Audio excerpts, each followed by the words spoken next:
Hey guys, it's Ty and Lai, and we're back with another video. In this video, it will be a 2-in-1.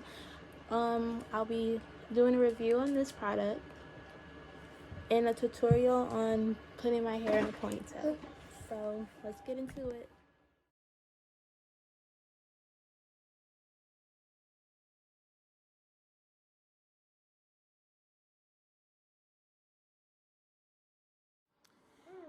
Okay, so my hair should be dry by now, so I'm gonna take this off and see how it turned out.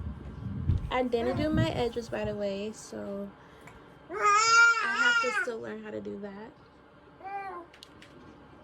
My hair is super soft right now, and it's not flaking at all. I like that. It's extra hold, and it does seem to hold my hair well. It didn't leave any flakes in my hair. My hair feels really soft. It's not hard or anything rough. So I think this gel is really good. It says it's America's #1 conditioning gel brand.